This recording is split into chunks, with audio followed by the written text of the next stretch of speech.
Hi everyone! Welcome to the Hartwell Design Charrette Midpoint presentation. My name is Shelby and I am the Charrette Assistant at the University of Georgia's Center for Community Design and Preservation. We are so excited to show you all of our preliminary ideas and receive your feedback.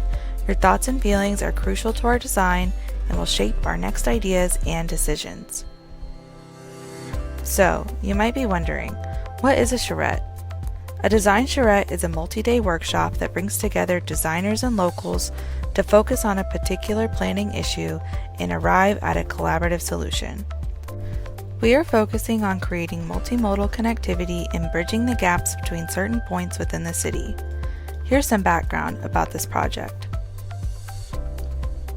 Hart County is interested in developing a regional trail system that connects recreational amenities at Lake Hartwell, Hart County recreation centers, downtown, neighborhoods, and schools in order to provide multimodal connectivity, increase public health, and attract recreational tourism. Having multimodal connections means there are ways for people to get to their destination without relying on a car. By providing options for people to safely walk, bike, or scooter, more Hartwell residents, such as kids and adults that don't drive, have the freedom to get to where they want to go and get a little exercise in the process.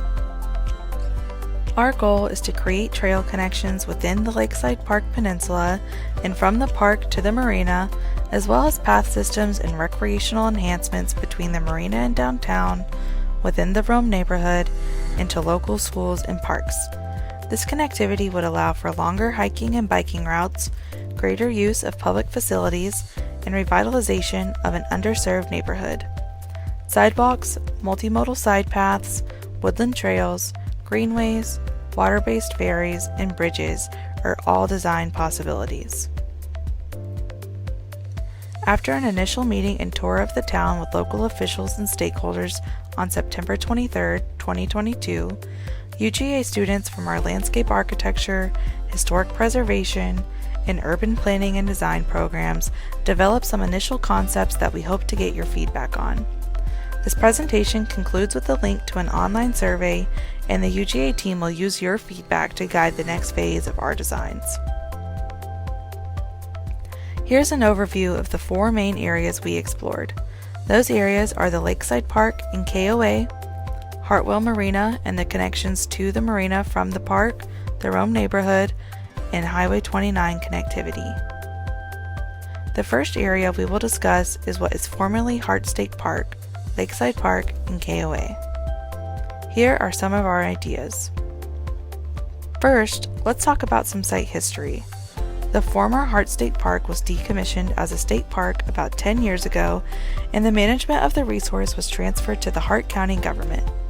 Now known as Hartwell Lakeside Park, the peninsula at Lake Hartwell has two leaseholders, KOA, a recreational overnight campground, and a day-use area which is managed by the City of Hartwell.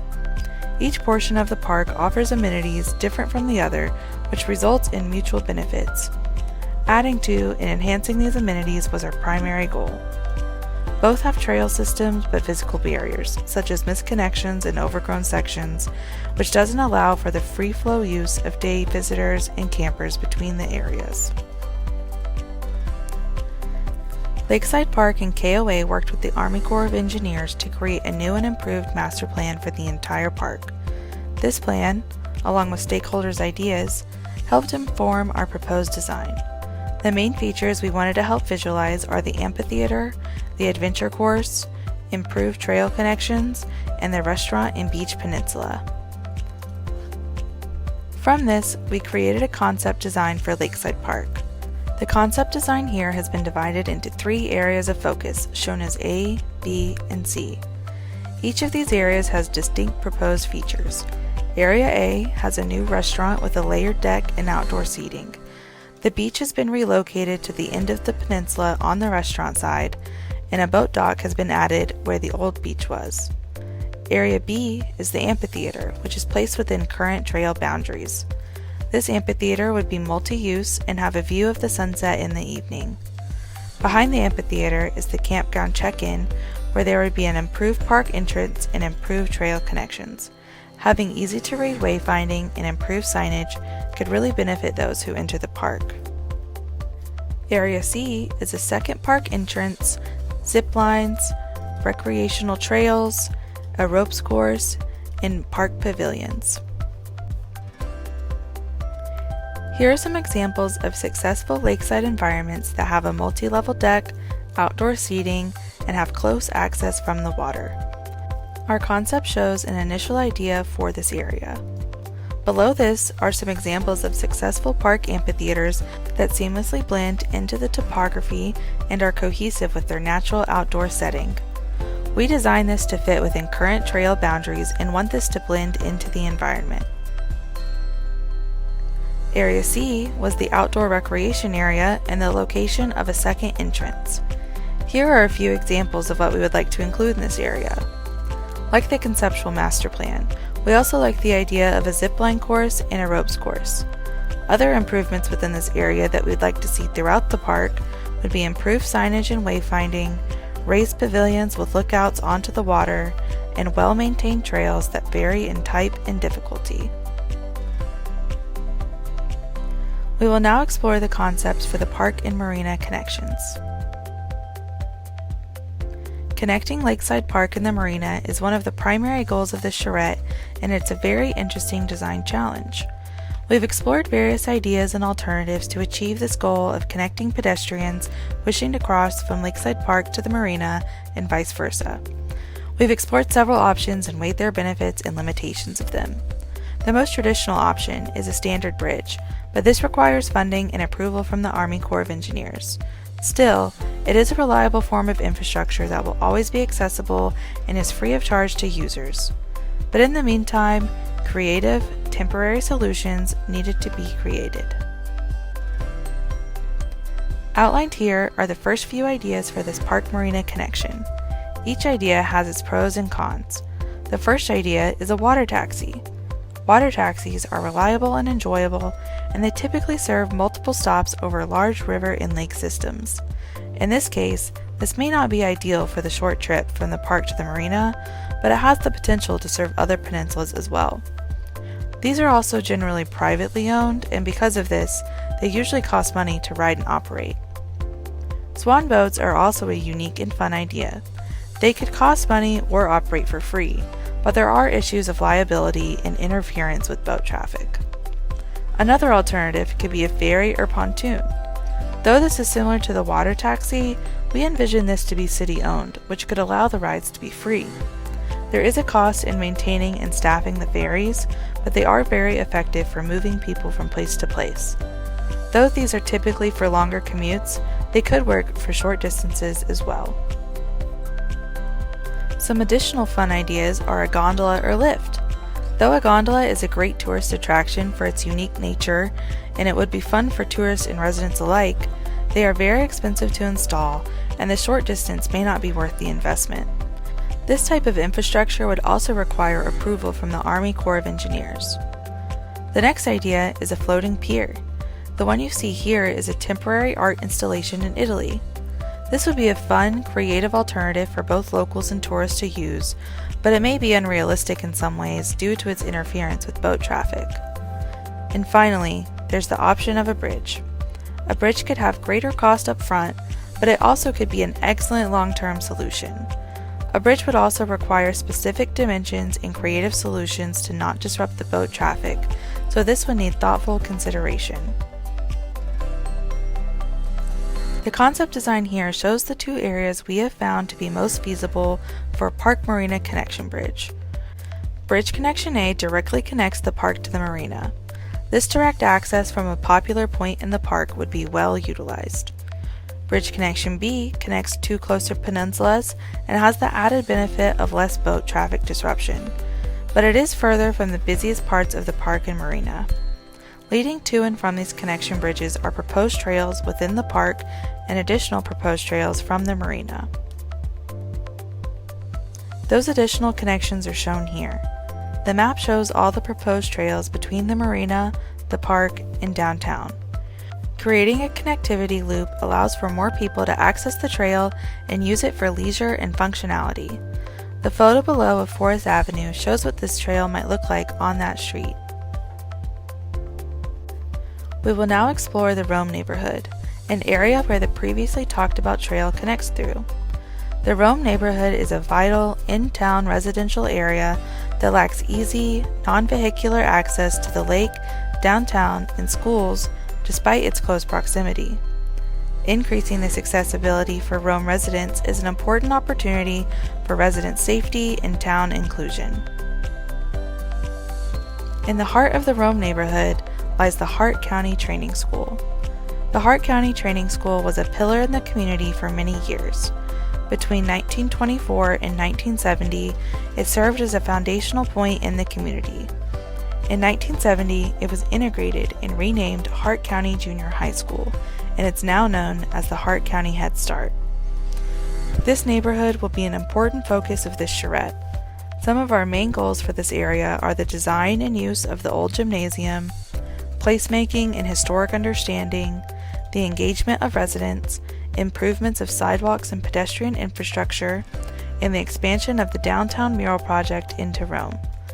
We want to create a place that fosters community amongst residents of all ages while revitalizing important pieces of history.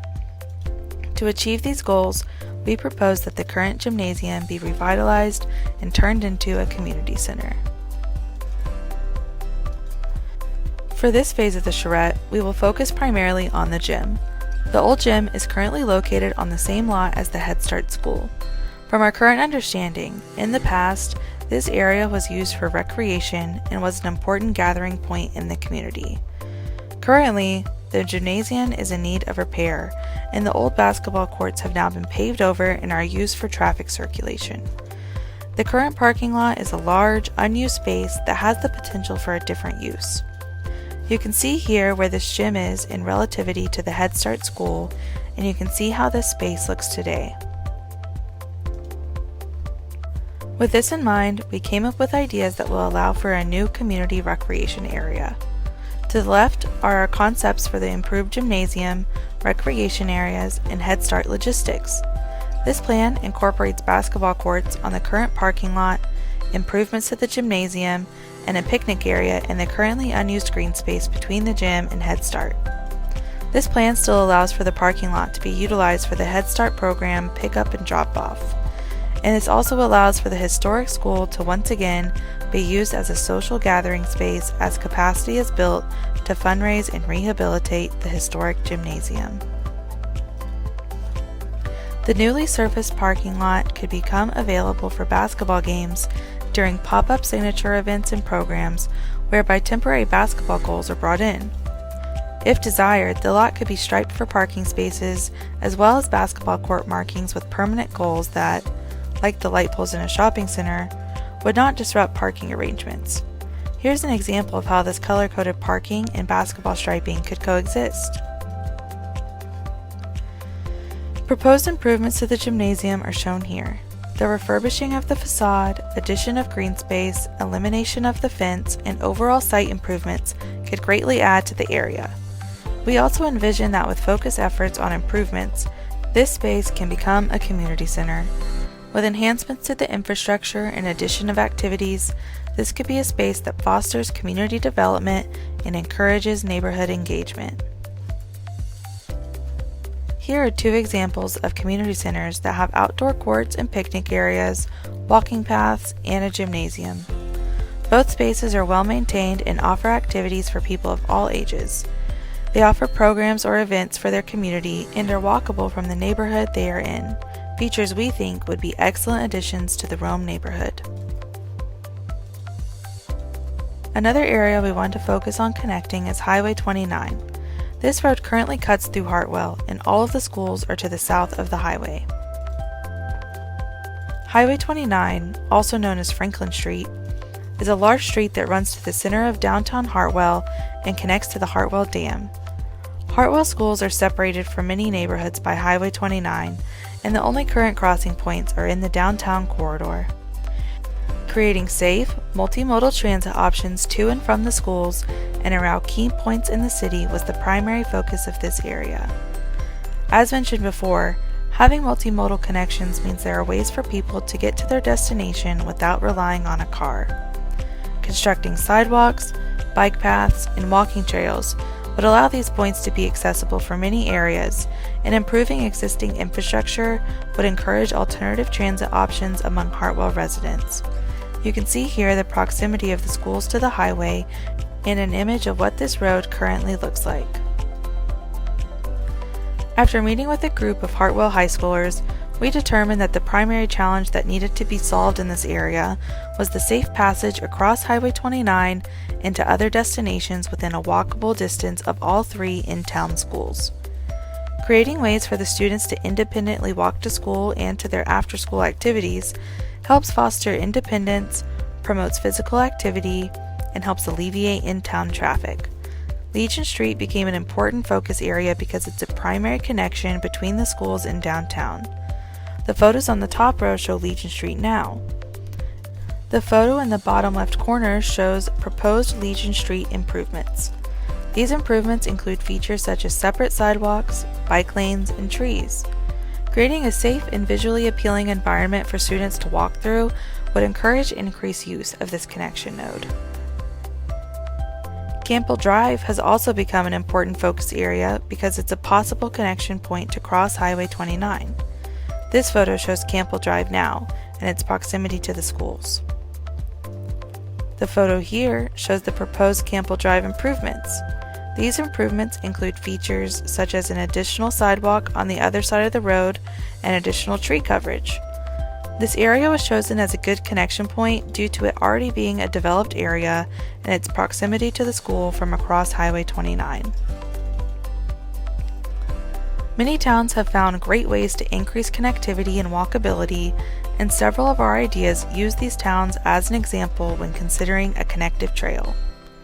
One of these towns is Decatur, Georgia. Decatur has a Safe Routes to Schools program, which encourages school-age kids to walk and bike to school and helps foster a safe environment for this to happen. This can be through means such as crossing guards stationed at certain times of day, protected sidewalks and bus lanes, and drop and walk routes for parents to drop their children off at a suggested location if they're too far to walk or bike, and then walk with their friends the rest of the way to school. Decatur's drop and walk map is shown here to the right, and an image of these protected sidewalks and bike lanes is shown to the left. We identified an area near Hartwell High School where this idea could be implemented. After considering and improving the connections to Hartwell schools, the next focus was on connecting Hartwell as a whole. The main connection nodes are Lakeside Park and KOA, Hartwell Marina, the Rome neighborhood, downtown, Hartwell schools, recreation centers, and grocers. This shows the proposed location of a recreation trail that includes all of these areas. This trail creates a connective loop throughout the city and reaches all of these nodes. Some additional case studies are shown here. The Swamp Rabbit Trail in Greenville, South Carolina is a great example of a recreation trail that has great signage and multimodal usage. The trail connects to the downtown corridor of Travelers Rest, South Carolina with Greenville and has plenty of nature stops along its path. Another idea is the Alpha Loop in Alpharetta, Georgia, which is a great example of a recreation trail that has been done in useful phases and implements helpful wayfinding. The trail connects 2 existing trail networks and loops around the city, fostering a larger, connective sidewalk network. We hope you've enjoyed this presentation and we can't wait to hear your thoughts. Please don't forget to take the survey at the end regarding these ideas. We can't wait to return to Hartwell soon. Thank you.